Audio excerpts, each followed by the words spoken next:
Bom dia a todos, bem-vindos a mais um seminário da Siqueira Castro Advogados.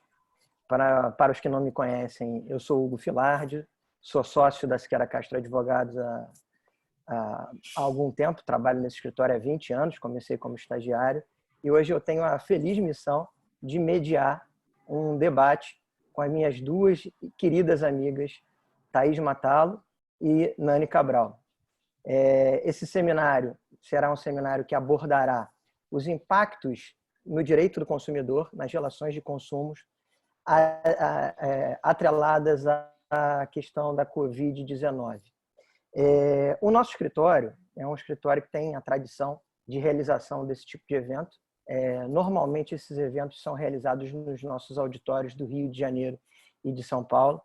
E, por conta da questão do distanciamento social, nós entendemos por bem em realizar esse seminário via web.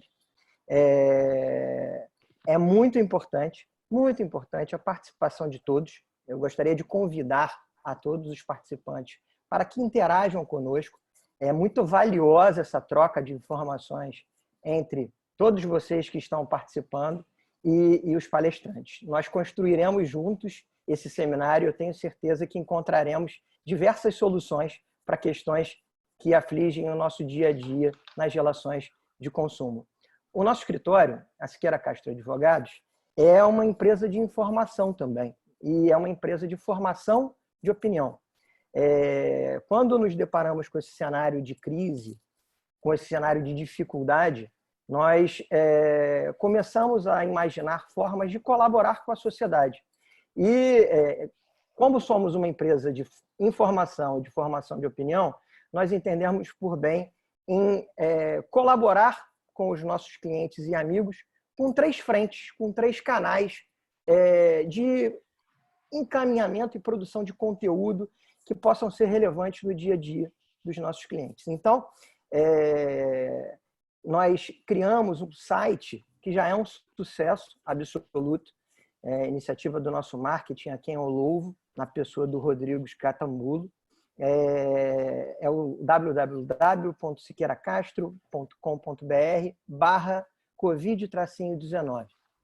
Nesse site, vocês poderão encontrar todo o material consolidado, todo o material produzido por todos os sócios e advogados da Siqueira Castro Advogados com relação à Covid-19 e os impactos no mundo jurídico.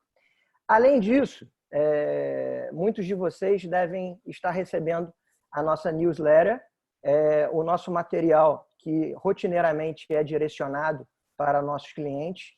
Já convido aos participantes que não fazem parte do nosso mailing list que acessem através do nosso site o link de cadastramento para que recebam esse material extremamente rico, com diversos vieses, um viés regional, um viés específico, um viés mais abrangente.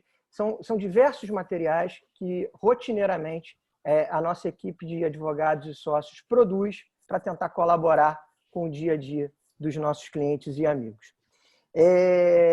A gente vive o ano de 2020, um ano, naturalmente, já era um ano especial para quem trabalha com relações de consumo. O Código de Defesa do Consumidor, que é uma lei paradigma mundial, foi um avanço indiscutível para a disseminação de cidadania no nosso país, para a inclusão de consumidores que não tinham um canal legislativo para veicular as suas pretensões, faz 30 anos. Então, o nosso grupo de sócios, lá no final de 2019, nas nossas reuniões de planejamento estratégico, nós pensamos, e quando eu falo grupo de sócios, eu estou falando de... Nosso escritório tem 14 sócios de direito do consumidor, só para que vocês vejam o peso que o direito do consumidor tem na nossa instituição. Nós planejamos uma série de eventos para o curso do ano de 2020. Chegamos até a aventar a possibilidade de formalizar muitos dos materiais escritos por nós em um livro, projeto que a gente espera que saia do papel. Mas nós acabamos sendo estimulados, num bom sentido, a acelerar a produção de materiais em virtude da questão da Covid-19, que pegou a todos nós de surpresa e nós tivemos que exacerbar o nosso lado de repentismo e tivemos que produzir muito material em muito pouco tempo. Esses materiais, eles são um esforço coletivo das nossas 3 equipes de direito do consumidor. É importante que nesse momento introdutório eu esclareça isso e até para fazer justiça a todo o trabalho do nosso time. Então, a nossa área de direito do consumidor ela tem diversos eixos temáticos. A gente tem um eixo que é pilotado pela nossa sócia Thaís Matalo, que é um eixo de advocacia consumidor high-end, seriam aqueles casos estratégicos, seriam as ACPs, seriam os casos que têm uma relevância per si.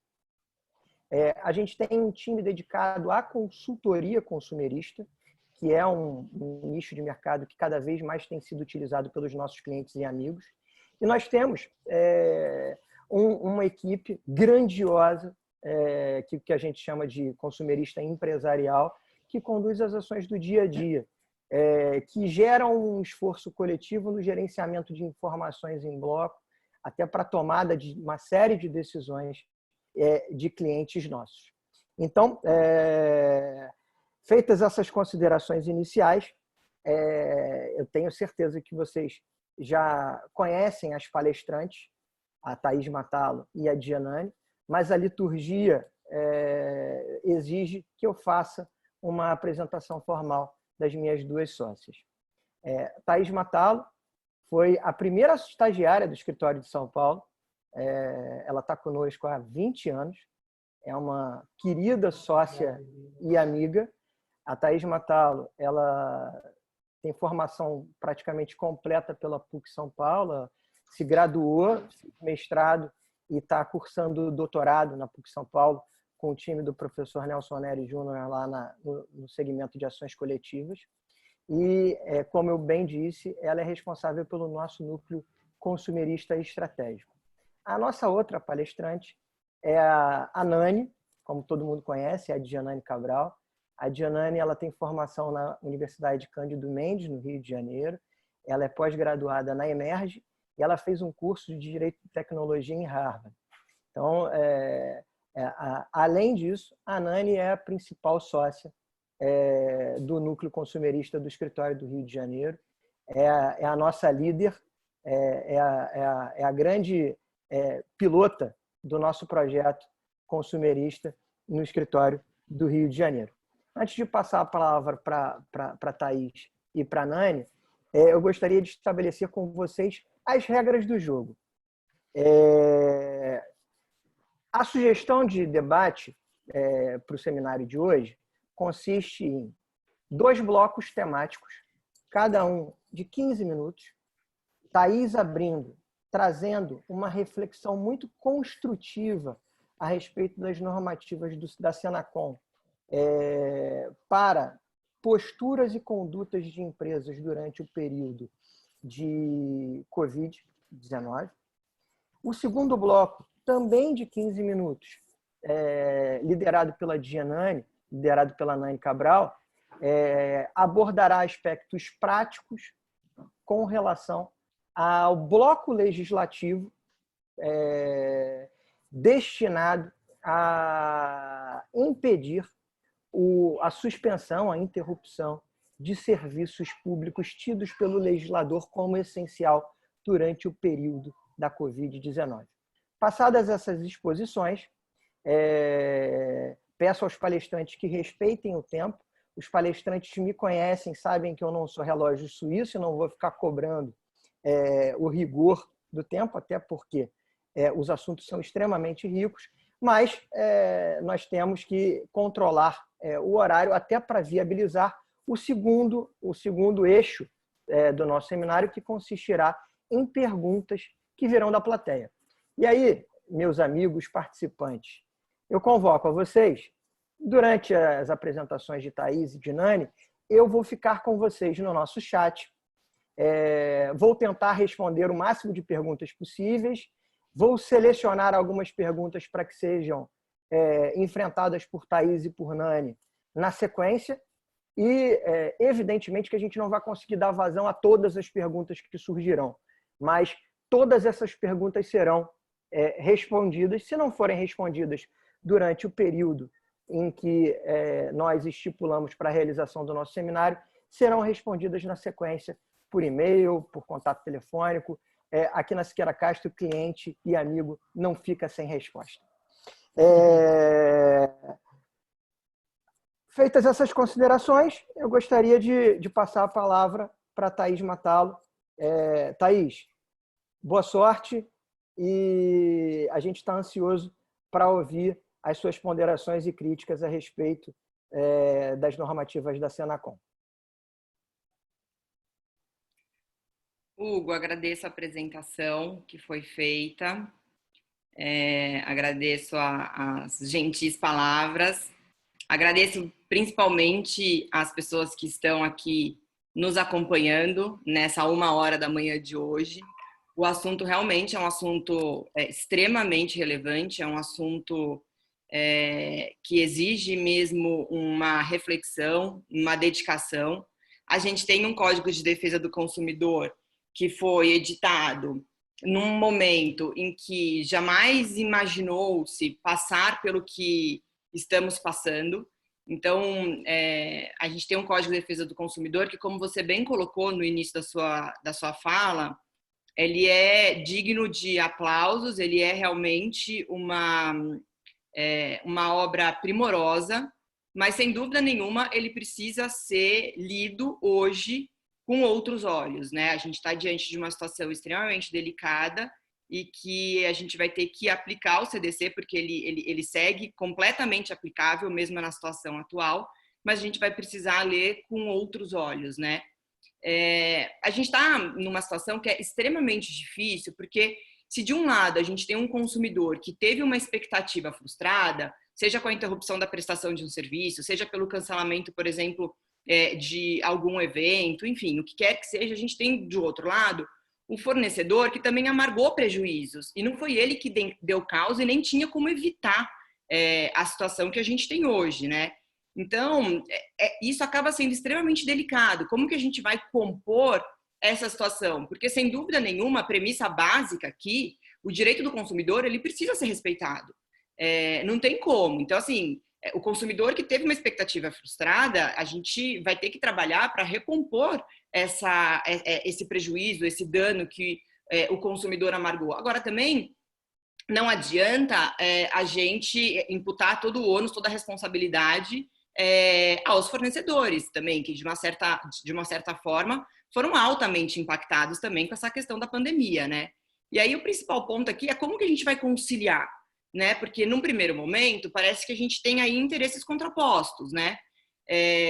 Então o consumidor querendo reaver o seu prejuízo, o fornecedor ao mesmo tempo também tendo que reaver o seu prejuízo. A gente tem alguns segmentos de mercado que tiveram uma queda abrupta de produção, de receita. Então, à primeira vista, a gente pode parecer aqui que a gente tem interesses contrapostos. E aí a gente tem que se perguntar, né? Como que a gente vai conciliar isso? E o que eu acho que é extremamente importante, num primeiro momento, a gente, geralmente, até como consumidor mesmo, né? A gente acaba estabelecendo algumas saídas que são umas saídas mais passionais, mais imediatas. Então, assim, eu tive um cancelamento de um determinado evento, eu quero meu dinheiro de volta, eu quero meu dinheiro de volta agora.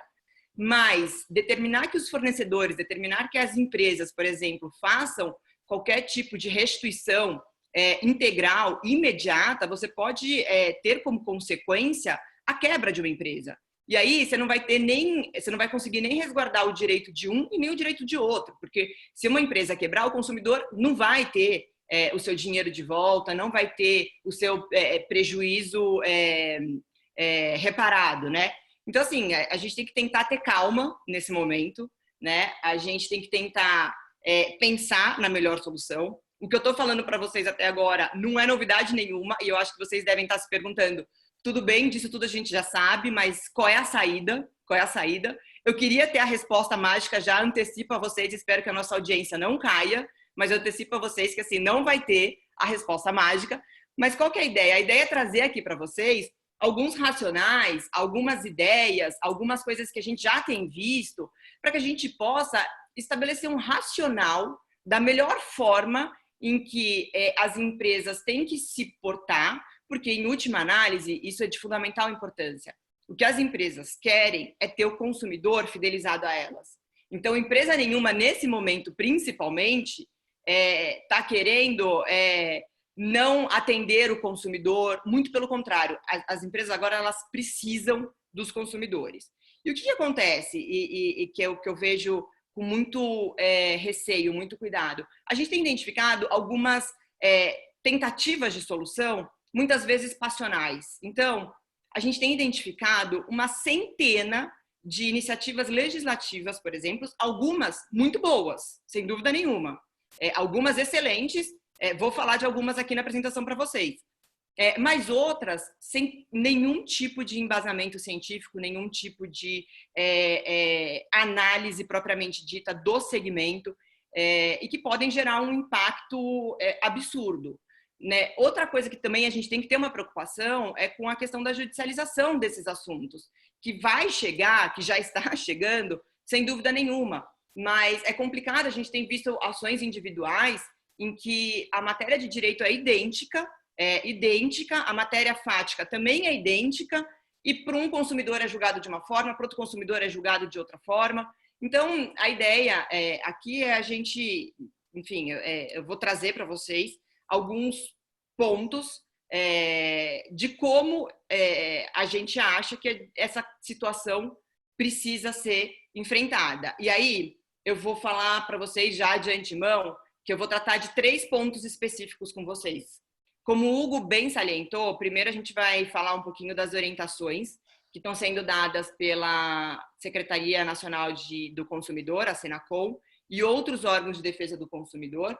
A gente vai falar também um pouco de iniciativas legislativas, como eu já coloquei para vocês, e também questão de acordo, porque agora a gente vai chegar lá, mas a tentativa de uma composição, de um acordo, algo que possa agregar para as duas partes, pode ser de fundamental importância. Então, eu vou compartilhar aqui com vocês a minha tela com a apresentação. Um minutinho.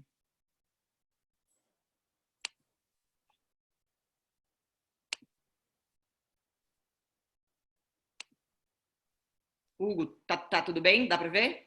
Perfeito. Só queria te dizer que quando você começou a falar, a nossa audiência começou a subir exponencialmente. Então, você pode falar pra caramba. Ótimo. Não vou respeitar o tempo, então, né? Brincadeira.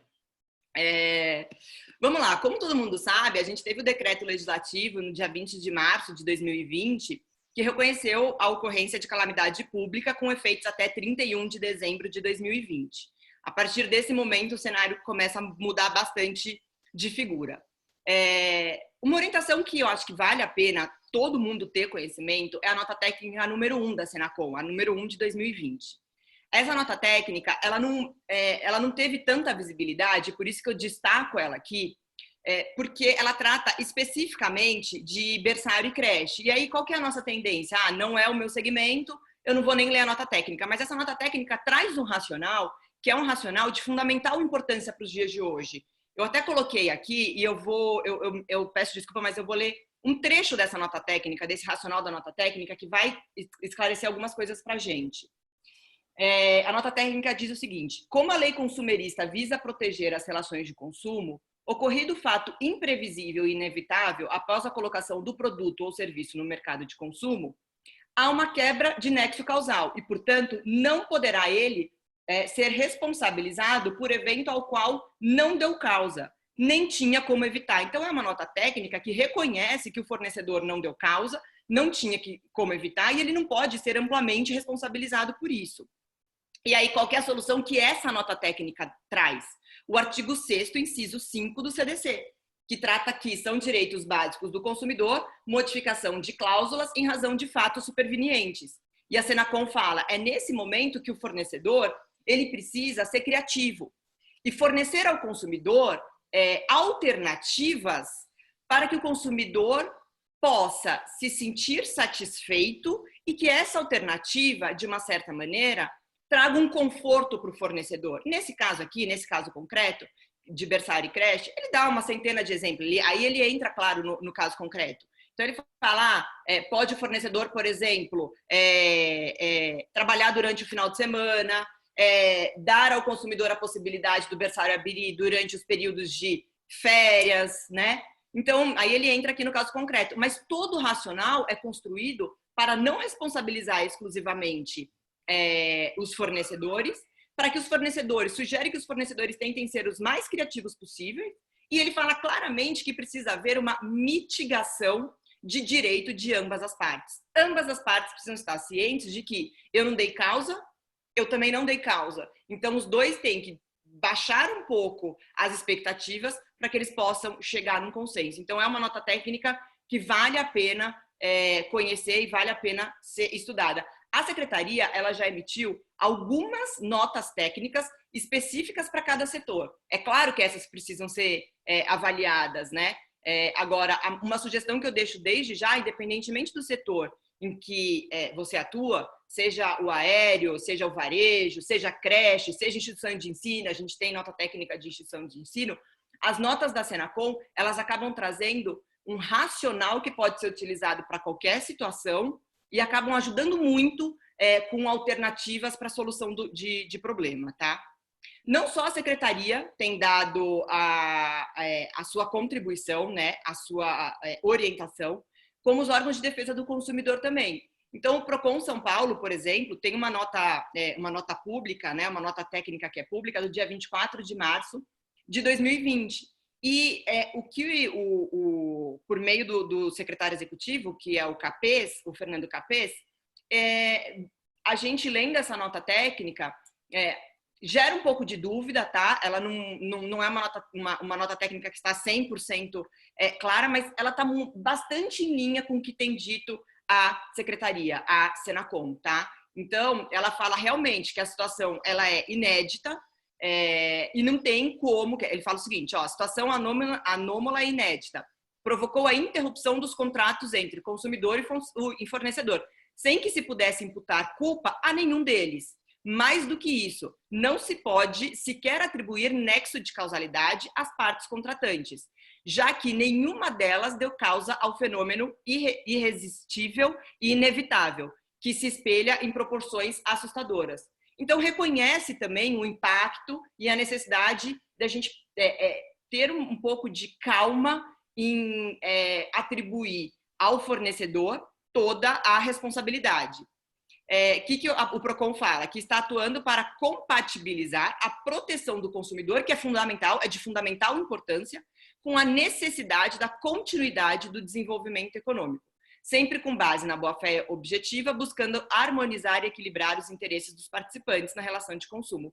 E aí ele propõe, como sugestão, né, qual é a solução para o Procon São Paulo? No prazo de 12 meses após vencida a pandemia, e encerrado o decreto de calamidade, e isentos de qualquer penalidade contratual, os consumidores vão poder exercer 1. Reagendamento do serviço contratado, 2. Substituição por outro produto ou serviço equivalente, ou 3. A utilização de crédito para ser consumido na mesma compra. E pela leitura da nota técnica, o Procon sugere que essa seja a primeira medida que seja tentada pelas partes. Mas, claro, ele coloca que também buscará, junto aos fornecedores, o direito ao reembolso de valores pagos, claro, porque é um direito do consumidor. Mas ele coloca, no entanto, a ser efetuado após o encerramento do decreto de calamidade e vencida a pandemia do coronavírus. Ou seja, não tem como, precisa haver uma razoabilidade, não tem como ter reembolso nesse momento por questões econômicas óbvias. Deixa eu só ver aqui meu tempo, Hugo. Quanto tempo eu tenho, Hugo? Você tem mais 5 minutos. Tá bom. Então, eu já falei para vocês um pouco do primeiro pilar, né, que é essa questão das orientações. O segundo pilar é a questão de conciliação, seja judicial ou extrajudicial. É um momento em que as empresas e os consumidores estão muito dispostos a negociar. Porque não está nem bom para mim, nem bom para você. Então, vamos tentar chegar num consenso. E aí, qualquer forma de conciliação é válida. Conciliação, mediação, online dispute resolution, enfim, qualquer forma de mediação, nesse momento, é de fundamental importância. O que eu destaco nesse momento de Covid com relação à conciliação? A portaria 15, que muitos de vocês devem ter conhecimento, da Secretaria. O que é essa portaria 15? É um incentivo para que as empresas utilizem a plataforma do governo, que é da própria Senacom, que é a consumidor.gov.br, tá? Essa portaria, até então, a gente tinha uma faculdade das empresas ingressarem nessa plataforma. Essa portaria trouxe alguns critérios que, uma vez preenchidos pelas empresas, existe a obrigação de fazer o cadastro nessa portaria para tentar fazer a negociação. Por que isso? Primeiro, de acordo com a Secretaria, e a Secretaria traz a nota técnica 17 de 2020, em que ela traz todo o racional do porquê da portaria 15. Então, vale a leitura também da nota técnica 17 de 2020. Mas o porquê, eu já coloco para vocês. Primeiro, porque os consumidores eles precisam ter um canal de comunicação, e um canal de comunicação remoto, né? Então, um canal de comunicação remoto e efetivo. A Secretaria diz que foi feito um estudo e que, nesse momento, os sistemas de atendimento ao consumidor não estavam dando vazão, porque muito consumidor ligando, reclamando e etc. Então, estabeleceu-se a obrigatoriedade do cadastro no consumidor.gov.br. Quem não conhece essa portaria, acho que e trabalha em empresa, assessora empresa, é importante que veja essa portaria, porque existe realmente essa obrigatoriedade. Ela é obrigatória só durante a calamidade pública? Na nota técnica, a Secretaria fala o seguinte, desculpa, ela não é exclusiva, mas ela é preferencialmente para essa época. Ou seja, acaba deixando um pouco de dúvida com relação à obrigatoriedade de permanecer na plataforma, mesmo após a situação de pandemia. Então, esse é um segundo pilar que eu destacaria para vocês. O terceiro pilar que eu destacaria para vocês é com relação às questões de iniciativas legislativas, tá? São várias. É impossível, nem que a gente faça 100 webinars, a gente tratar de todas as iniciativas legislativas que aconteceram, que continuam acontecendo desde o início de toda essa situação, tá? Mas eu destaco uma que é bem importante, que é o projeto de lei 1179 de 2020, que foi proposto pelo senador Antônio Anastasia. Eu só quero... Aqui, achei. E ele trata de diversos diplomas, não é exclusivamente de Código de Defesa do Consumidor. Código Civil, Código de Defesa do Consumidor, locação, concorrência, enfim, é um projeto de lei que trata de regime jurídico emergencial e transitório para todas as relações de direito privado, tá? E eu elenquei aqui... Oi. Thaís, só um instante.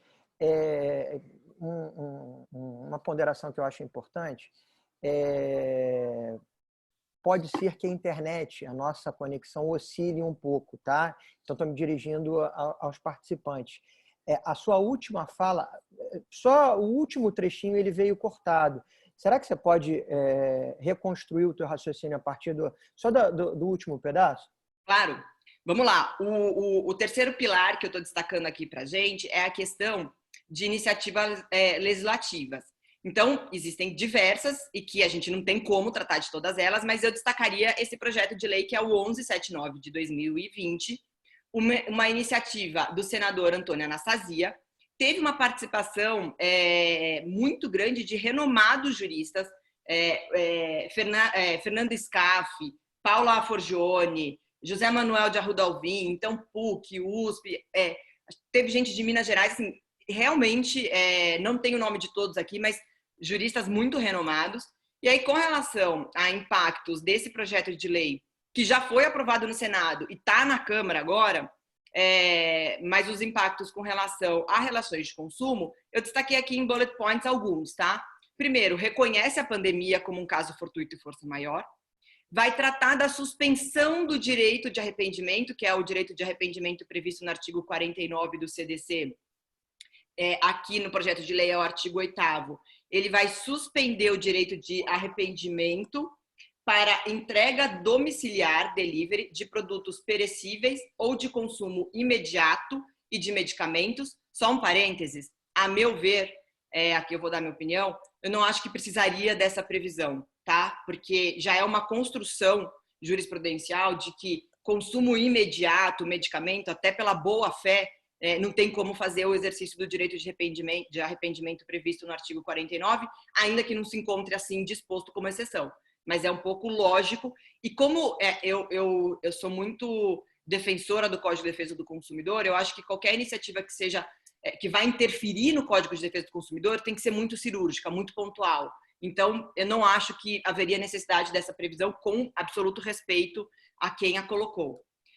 Suspensão dos prazos prescricionais até 30/10/2020. Vedação da utilização do CDC para a relação entre as empresas e vedação de caso fortuito e força maior para dívidas anteriores à pandemia. A Nani vai tratar desse tema. O que a gente tem identificado muito dívidas anteriores à Covid, consumidor alegando a situação agora para não pagar. Então, esse item específico a Janane vai trazer um pouco melhor para vocês, tá? E aqui eu já estou me encaminhando para o final, para respeitar o meu prazo. Eu destacaria para vocês também um decreto estadual que foi do dia 8/4/2020, que nomeou aqui em São Paulo o Fernando Capês como secretário extraordinário da Defesa do Consumidor, para a defesa do consumidor, especificamente no segmento de oferta e procura de insumos necessários ao enfrentamento da pandemia da Covid-19. A gente tem identificado, a gente tem visto isso muito, a questão da discussão de preços abusivos. E aqui é mais uma situação em que a gente tem que trabalhar de uma forma não emocional, não passional e tentar ser o mais racional possível.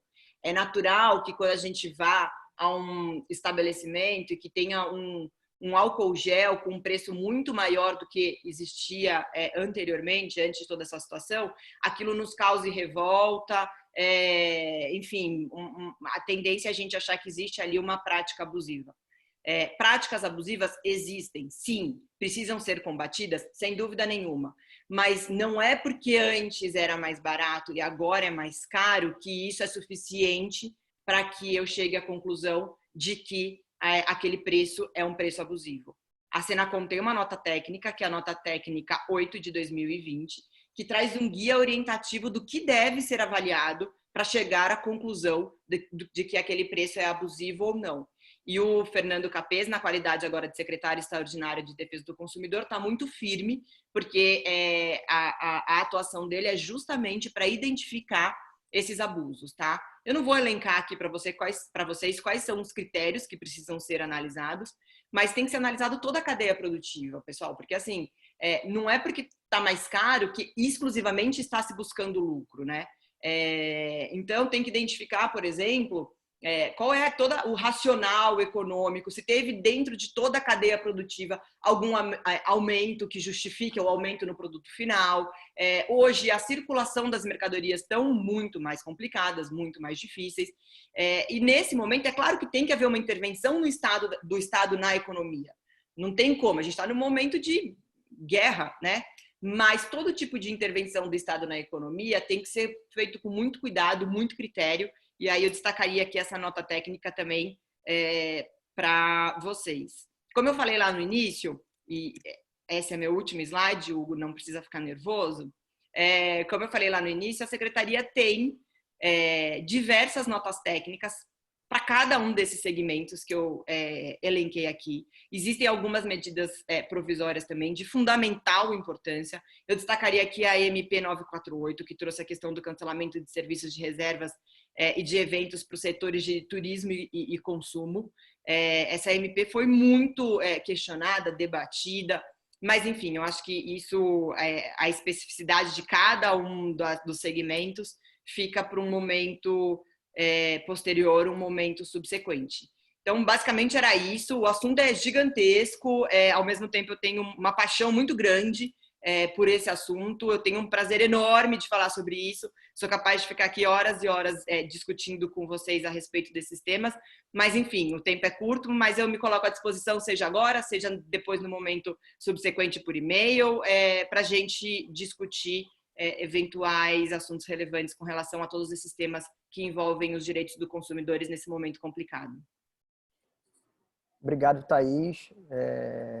Muito impressionante a tua exposição. Reflexo aqui no nosso chat é imediato. A sua fala gerou uma série de questionamentos que serão respondidos. E aí, com relação a esse ponto, eu talvez não tenha sido preciso na abertura, para que haja uma visualização geral para todos, eu peço que os participantes formulem as questões abertas, ou seja, cliquem no íconezinho que permita que todos tenham acesso às perguntas, porque eu recebi algumas ponderações aqui via chat, porque eu tenho respondido algumas questões, mas os participantes todos talvez não consigam ver as questões. Então, para a sequência do nosso evento, peço que as perguntas sejam direcionadas de forma aberta, para que haja visualização tanto de palestrantes quanto de participantes. Antes de passar a palavra para a Nani, eu queria só agregar um ponto à valiosa apresentação trazida pela Thaís. Eu me debrucei nos últimos 4 anos na pesquisa sobre precedentes judiciais.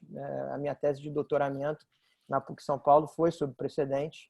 E é inegável que, ao assistir à apresentação da Thaís e compreender todo o esforço da Senacom, no sentido de gerar proposições e pautas que sejam protetivas para o empresariado, que sejam colaborativas para que não tenhamos uma avalanche ou uma enxurrada de ações judiciais e para direcionar uma conduta, especialmente das empresas, pautada sob a ótica da legislação consumerista, eu não posso deixar de ficar um pouco perplexo em ver que todo esse material ele não tem uma vinculação, ele não gera para a sociedade civil uma aderência obrigatória.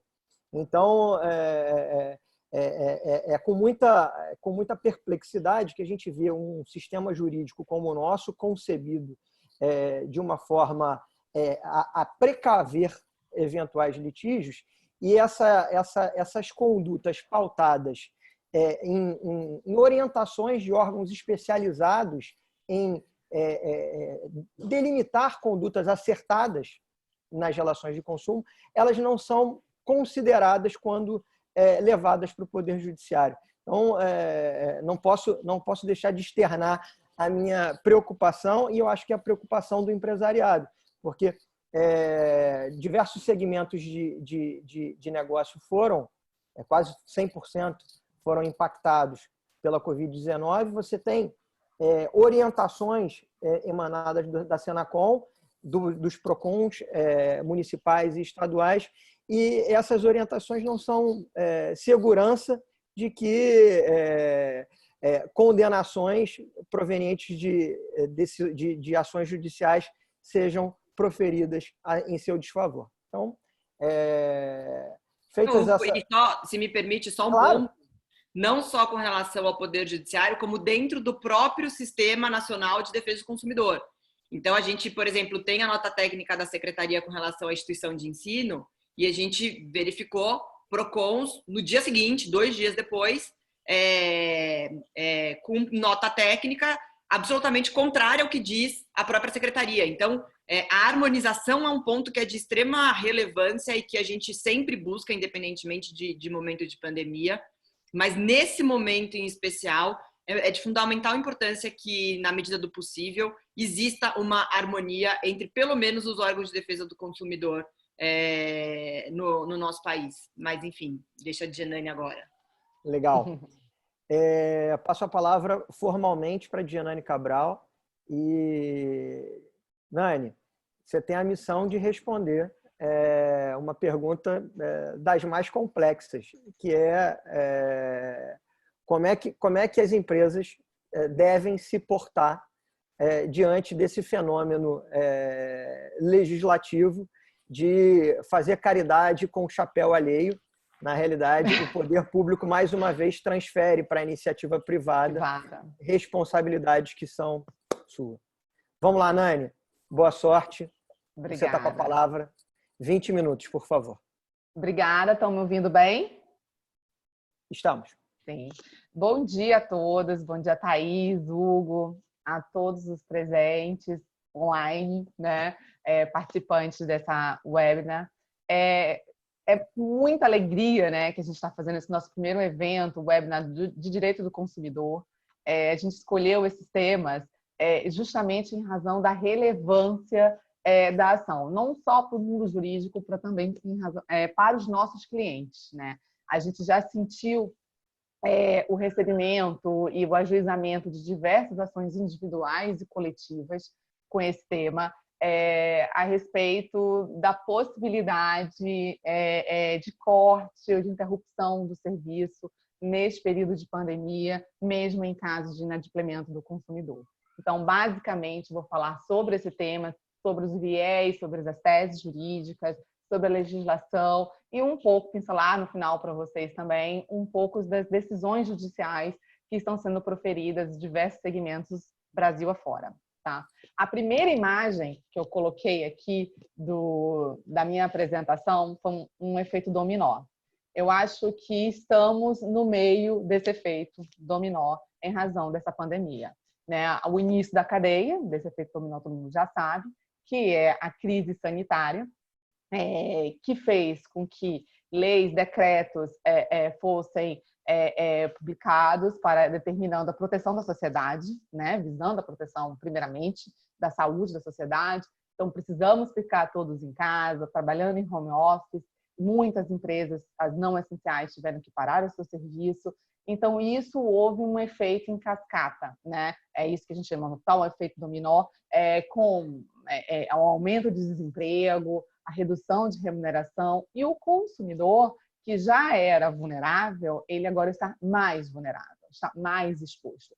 Seja por uma questão financeira, né? Está num cenário de hipervulnerabilidade, seja em razão do aumento da necessidade, porque nunca os serviços essenciais foram tão importantes e necessários como nesse momento. Tá? Então, a gente tem um cenário muito crítico.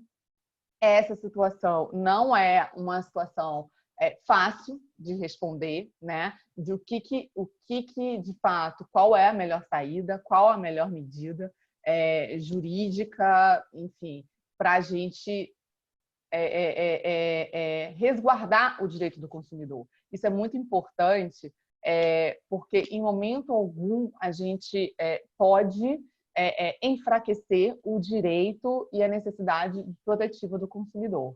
Mas, como a Thaís muito bem colocou na palestra dela, a gente também, né, a sociedade também precisa se preocupar com as empresas. As empresas precisam manter o fluxo de caixa, as empresas precisam continuar, até mesmo para continuar prestando o serviço de qualidade para o consumidor. E se isso não for protegido, né, se as empresas também não forem objeto de proteção do Estado e da sociedade, no final das contas, né, o que vai acontecer é piorar aquela cadeia, né, aquela cadeia de efeito dominó que a gente colocou ali, que eu coloquei ali, porque vai ter uma diminuição da qualidade do serviço e também vai ter uma asfixia, né, econômica das empresas. E no final das contas, de duas uma, ou o serviço vai diminuir muito a qualidade, que vai ser ruim para todo mundo, ou a conta, quem vai pagar depois no final é o próprio consumidor, aqueles consumidores que estão adimplentes. Em relação a esse ponto de consumidor, é importante falar aqui que não estamos todos no mesmo barco, né? Não são todas as empresas, né? Apesar de a gente ter aqui uma situação de calamidade, uma situação de fortuito, né? Caso fortuito força maior, que já tem sido reconhecido sim, que estamos numa situação de caso fortuito, né? Não é aplicado para todos, nem todos têm o direito. A gente não pode considerar que uma situação teórica, uma situação genérica, geral, que todos nós estamos vivendo, ela seja aplicada necessariamente e deva ser dado o mesmo tratamento para todos. Porque tem consumidores que não têm, tem empresas que estão aumentando o faturamento, tem empresas que estão extremamente impactadas com o seu faturamento.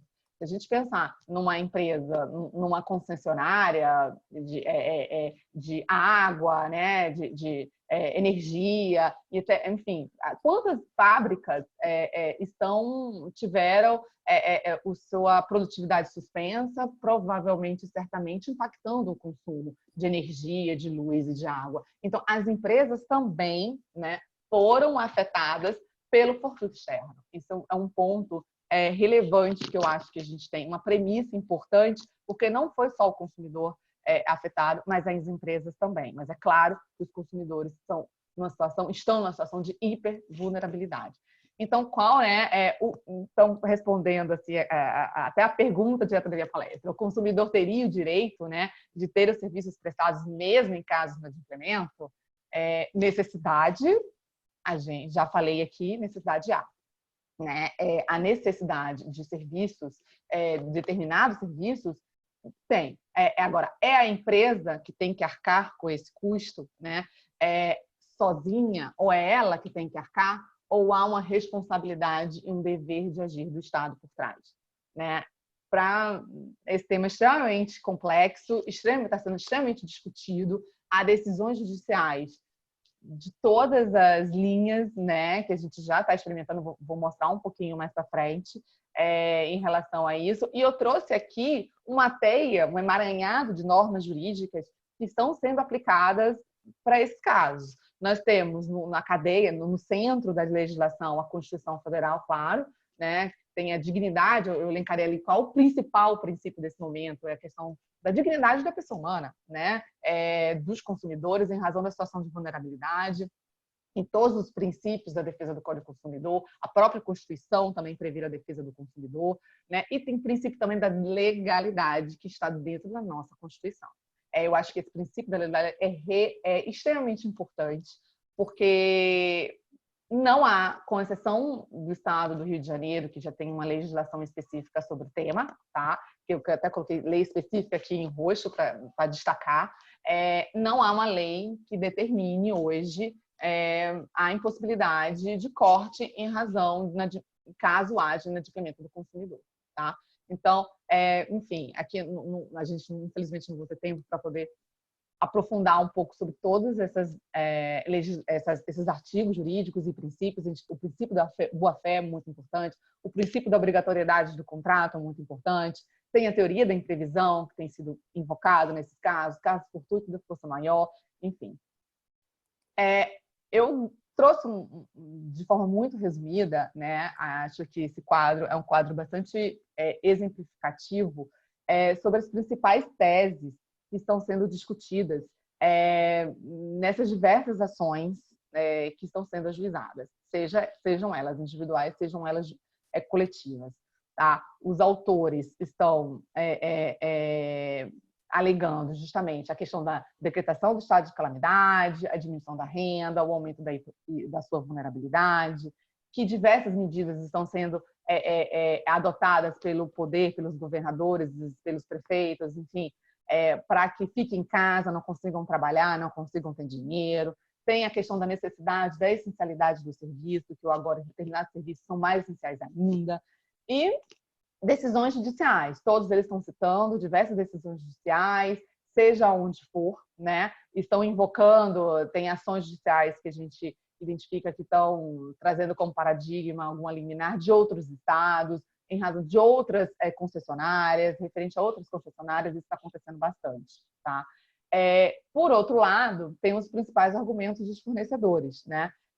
Um principal ponto aqui, e que tem muito a ver até um pouco com a fala da Is, puxando um pouco o gancho, né? É a questão da falta de interesse processual, né? Em razão da ausência de tentativa de negociação prévia. Essa tese já é uma tese que está sendo invocada, já era invocada pelas empresas, né? Nessas ações de indenização de consumo. E a minha percepção pessoal, né, é que ela agora ganha muito mais força, porque nunca, né, foi tão importante a necessidade da negociação, a necessidade da composição. Eu acho que as partes elas têm que chamar para si essa responsabilidade, e muito na linha, inclusive, das orientações da Secretaria Nacional de Defesa do Consumidor, né, é necessário tentar negociar, é necessário a autocomposição. Enfim, tanto e aqui eu elogio a orientação de que todas as empresas, né, não que todas as empresas devem utilizar o consumidor.gov, porque tem algumas especificidades, algumas empresas, alguns processos, enfim, que depende de perícia e que a conciliação não é tão fácil assim, a negociação não é tão fácil assim, mas a divulgação e a ampliação desse canal, neste momento de pandemia, eu acho que foi muito relevante. Tá? As empresas alegam muita boa-fé, porque a gente tem visto inúmeras ações de má-fé, né? Pedidos, inclusive, hipotéticos, caso eu venha ficar desempregado, caso eu tenha um problema, enfim. A sociedade está com medo, a verdade é essa. Os consumidores estão com medo, infelizmente. A gente tem um cenário de insegurança, eu acho que é uma insegurança, inclusive, uma insegurança sanitária, de saúde, uma insegurança política, uma instabilidade total, e isso está refletindo, né? Eu acho que o governo nacional não conseguiu passar uma segurança para a população, e essa população está desesperada, está buscando uma garantia de um plano de saúde, por exemplo, que está há meses sem pagar, e está solicitando restabelecimento com medo de ficar sem assistência de saúde, né? Quando, na verdade, é um contrato silamagmático, oneroso e precisa da contraprestação, né? Enfim, um outro argumento muito forte que as empresas estão utilizando é a ausência dos requisitos legais para a concessão de tutela de urgência, muito em razão da irreversibilidade dessas medidas. A gente sabe que há uma dificuldade, sim, de se buscar uma indenização futura do consumidor e reaver esses débitos. Há uma dificuldade. Um Estado, o fato do princípio da legalidade, que não há legislação com exceção agora do Estado do Rio de Janeiro em relação a alguns serviços, tá? Um risco muito forte à inadimplência, e isso virá um efeito em cascata, e isso diminui a qualidade do serviço, tá? E tem a questão do exercício regular do direito, essa tese é muito forte para efetuar a suspensão do serviço. É importante falar que o serviço em si, o serviço social, ele sempre foi essencial. E sempre foi permitido, mesmo antes da pandemia, o corte do serviço essencial. Tá? Não é agora estamos discutindo o corte do serviço essencial que o consumidor precisa. O consumidor sempre precisou e o serviço sempre foi essencial. É claro que agora tem uma situação um pouco mais exacerbada, né? Seja pela essencialidade, seja pela vulnerabilidade do consumidor. Mas, tecnicamente, isso sempre foi possível, o corte. Isso sempre foi protegido pela legislação, arcabouço jurídico brasileira, a CDC, inclusive, desde que é respeitado os direitos do consumidor. O aviso prévio, a comunicação, né? a comunicação de forma adequada, não adianta mandar uma carta e não ter um aviso de recebimento, enfim, tem que ser realmente, tem que respeitar o prazo de antecedência mínima. A gente sabe que o judiciário é muito rigoroso com isso, com esse tipo da forma do corte, da forma de comunicação, do respeito dos princípios do consumidor, tá? E a questão da inexistência de dano moral e dano material hipotético, porque, de fato, estão surgindo várias ações com esse tipo de pedido.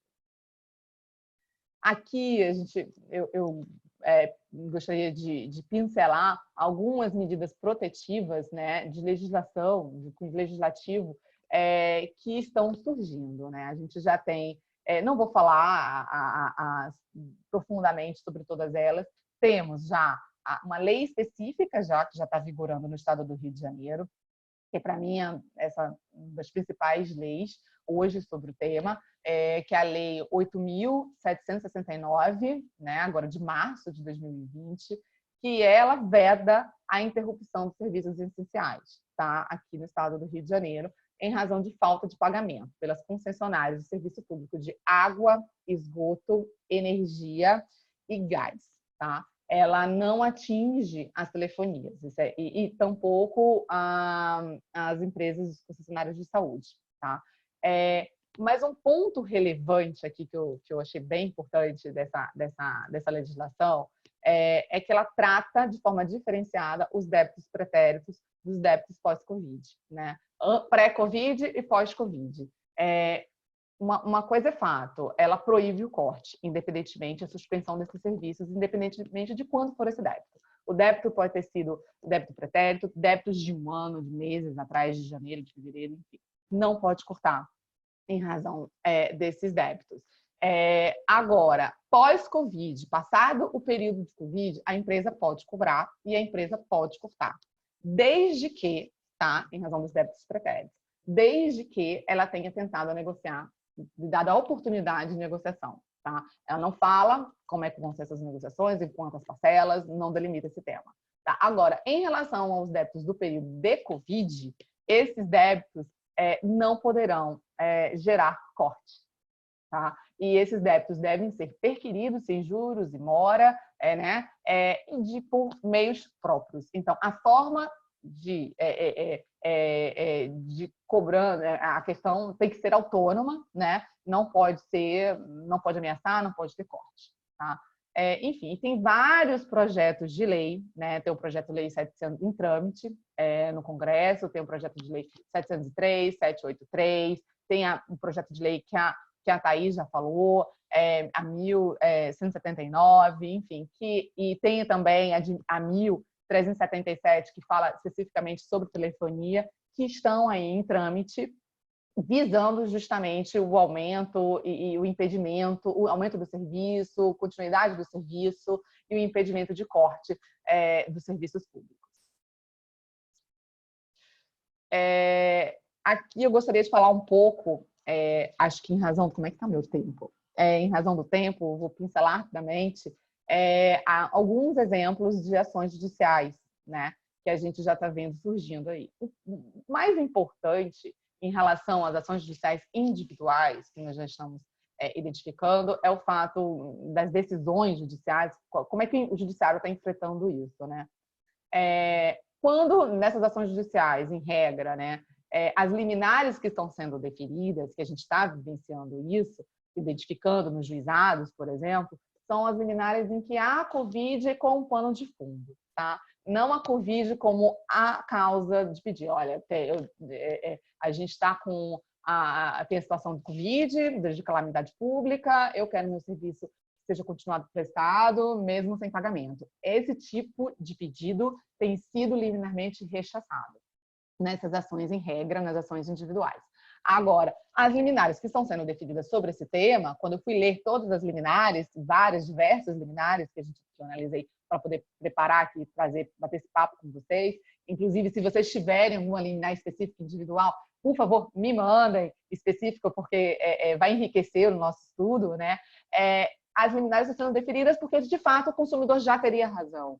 E o fato de estarmos numa situação de Covid, de calamidade, ela tão somente reforça a necessidade de proteção. E não que isso, sim, seja a principal causa dessa ação, tá? Dessas liminares. E em relação às ações coletivas, quer falar alguma coisa, Hugo? Não, Nani, só para lembrar, sem querer ser chato, eu não sou relógio suíço, como bem colocou, mas a Siqueira Castro respeita prazo. Prazo é uma coisa que a gente zela. Cumpre, que a gente cumpre. Então, vou caminhar para o final. Se você puder caminhar para concluir, tá até porque a gente já está chegando à primeira hora do nosso webinar. Tá? Tá bom. Enfim, aqui tem alguns exemplos de ações coletivas, né? Em razão do tempo, não vai dar para falar um pouco sobre elas. Tem o risco, né? Quais seriam os riscos dessas demandas individuais? Eu já falei um pouco. A questão do efeito em cascata, da dificuldade financeira, asfixia financeira da empresa, o oportunismo. Já temos visto alguns oportunismos de ações, de demandas ajuizadas. Isso é muito preocupante, considerando que a justiça nossa justiça brasileira já é uma justiça bastante inflada, né? Colapsada até. O risco é de colapso judicial. Então, de fato, a gente tem que se preocupar com isso. E qual seria, então, a melhor solução? O primeiro ponto é a negociação, né? A autocomposição das partes, das empresas com os consumidores, ampla utilização do consumidor.gov. Acho que há uma necessidade de criatividade e com criação de câmaras especializadas, câmaras de mediação, câmaras de arbitragem especializadas no tema Covid, porque há uma necessidade de enfrentamento do tema, tá? E aqui, por último, eu faço uma reflexão, né? Em razão dessa pandemia, né, do fortuito externo que está acontecendo, da invocação da teoria da previsão, as empresas também não poderiam invocar, né? Não seria mais adequado invocar essa teoria para ter os seus contratos de concessão e permissão revistos perante o poder público para que haja um benefício, um pacote financeiro, um benefício, um alívio de caixa financeira e que aí sim se consiga, de fato, atingir o consumidor na ponta, porque a partir do momento que as empresas consigam os seus contratos revistos, um pacote de medidas de alívio financeiro, elas vão conseguir, só dessa forma, vai se conseguir de uma forma sustentável passar e refletir esses benefícios para o consumidor que tanto hoje precisa. Aqui eu boto minha imagem, é uma necessidade de agir, né, urgente, para interromper esse efeito dominó. É isso, obrigada. Bom, queria muito agradecer a Nani, foi incrível a tua apresentação, acho que foi extremamente elucidativa para empresas que foram submetidas ou estão submetidas a esse tipo de normativa que, no nosso sentir, é desproporcional e, de certa forma, até abusiva, especialmente as concessionárias de serviço público. Mas, enfim, precisamos tocar aqui o nosso evento. Diante do adiantado da hora, eu queria sugerir uma alteração na regra do jogo. Tá? Eu vou direcionar uma questão específica para cada uma das palestrantes e eu peço que, na sequência, as palestrantes já concluam com as suas considerações finais para a gente encerrar o nosso evento. Então, eu vou formular uma questão para a Thaís e uma para a Nani, e na sequência, vocês, das respostas, vocês já teçam os seus comentários finais sobre o tema do nosso seminário. Com relação a Nani, eu gostaria, foi um tema que surgiu muito aqui no nosso chat, se a Nani pudesse falar especificamente com relação a medidas que as empresas possam adotar com relação àquelas demandas que a gente chama demandas fake ou demandas aventureiras, que são aquelas demandas sem lastro probatório e com lastro probatório fabricado.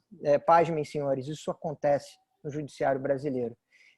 Quais são os alertas, quais são as sinalizações que você poderia prestar para empresas que são submetidas a esse tipo de chicana processual por consumidores que se valem do Código de Defesa do Consumidor de uma forma distorcida?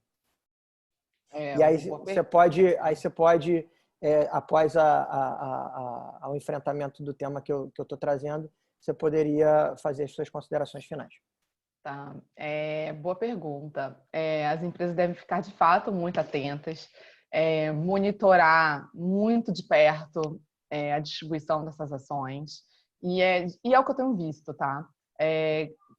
As grandes concessionárias, as empresas estão monitorando muito de perto, atuando, fazer uma investigação detalhada dos casos, se possível ter uma equipe, né, montar uma equipe focada, uma equipe multidisciplinar. Esse tema é um tema que envolve relação de consumo, que envolve direito administrativo. Acho muito importante para enfrentamento desse tema ter uma equipe multidisciplinar. E identificar, né? É muito importante identificar as ações legítimas das ações mal intencionadas, fazer investigação de documento. Hoje existem várias ferramentas, a gente utiliza, inclusive, alguns tipos de ferramentas desse no nosso escritório. E assim que distribuir uma ação dessa, não esperar a intimação, não esperar a tutela ser apreciada pelo juiz, né? O que a gente está orientando os nossos clientes, chegou a decisão, chegou a ação, analisa o caso e já protocola uma petição de manifestação para situar o juiz. Ali está diante de uma ação legítima ou não, né? De boa fé ou de má fé. Eu acho que isso é bastante importante. Tá bom. Em relação, tá? Acho que é isso. E com relação às suas considerações finais, para a gente poder concluir a tua parte e passar para a Thaís. Minhas considerações finais que esse tema é muito instigante, adorei estudar, estou adorando trabalhar com esse tema. A Thaís Matalo poderia também estar falando perfeitamente desse tema, ela inclusive está cuidando de uma ação civil pública, né, Thaís, específica desse caso, de saúde.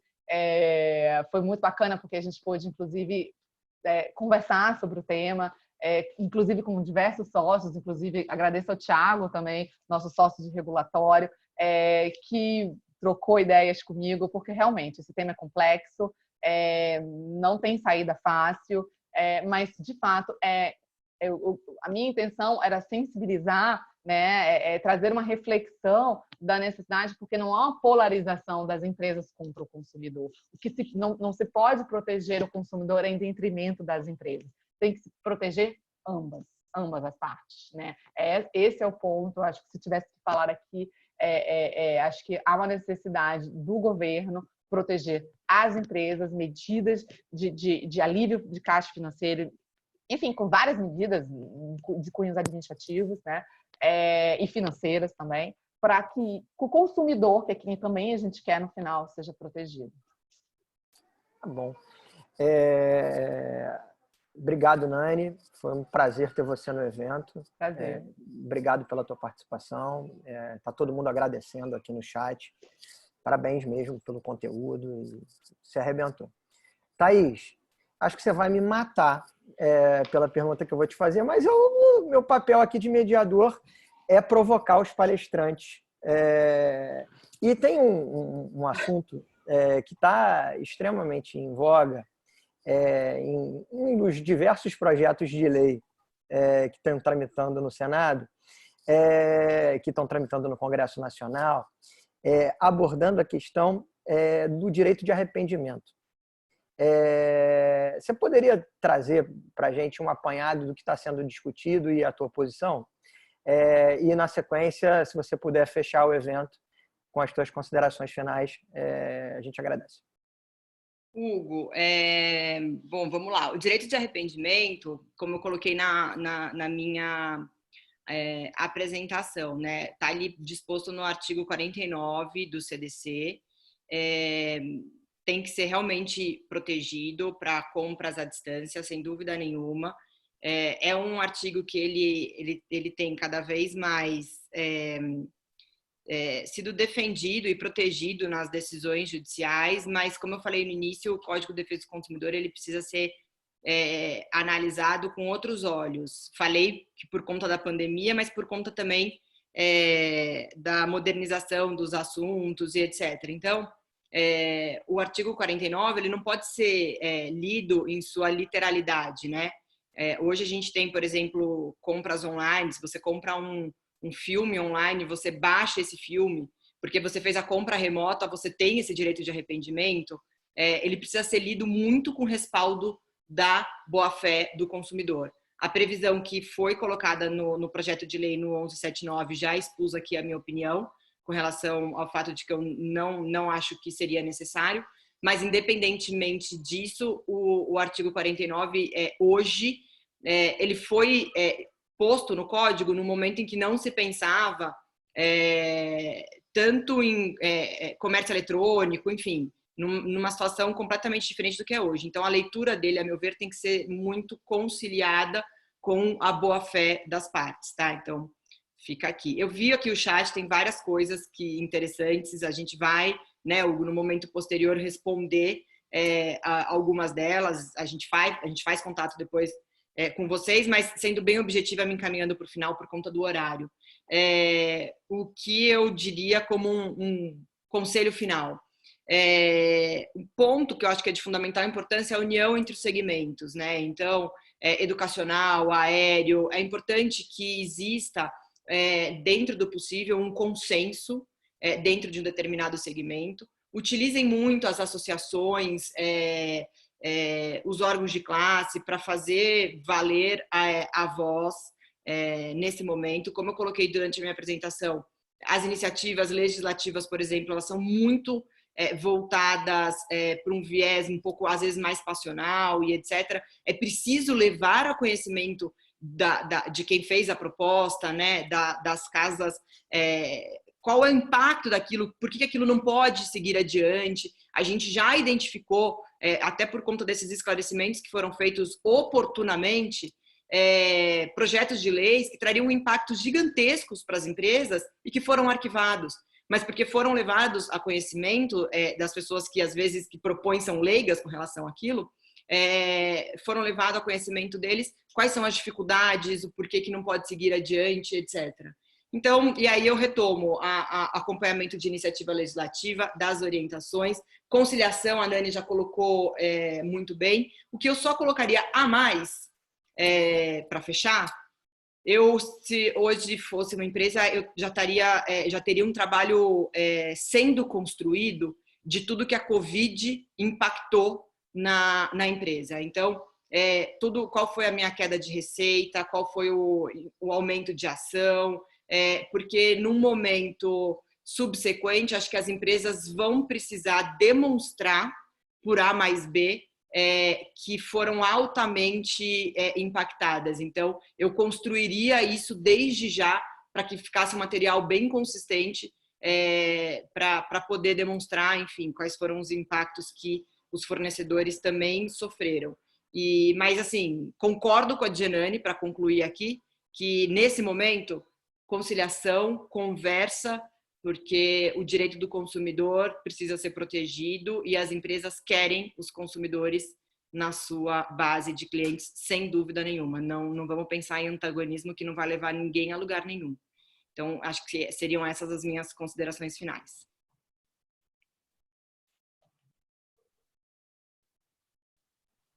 Pegando uma carona na tua consideração final, Thaís, e sem querer me intrometer na seara regulatória, que é a cátedra do nosso principal sócio aqui no escritório, Dr. Siqueira Castro, e que será alvo de um webinar, muito provavelmente nas próximas 2 semanas, junto com a Renata, com o Tiago, com todo o nosso timaço de direito regulatório. Essa sugestão que você trouxe de uma imediata documentação dos prejuízos efetivos, ela pode ser fundamental, especialmente para as concessionárias de serviço público, naqueles pleitos de revisão, de reequilíbrio contratual dos contratos de concessão, né? Então, é a deixa que a gente precisava aqui na área consumerista para exortar aos nossos colegas do regulatório que abordem esse assunto no webinar que será realizado por esse setor.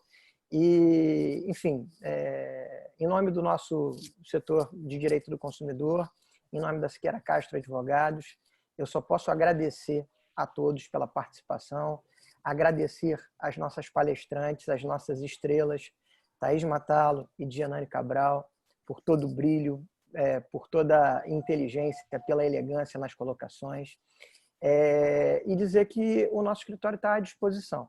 Tá? Continuaremos fazendo eventos voltados para a área consumerista.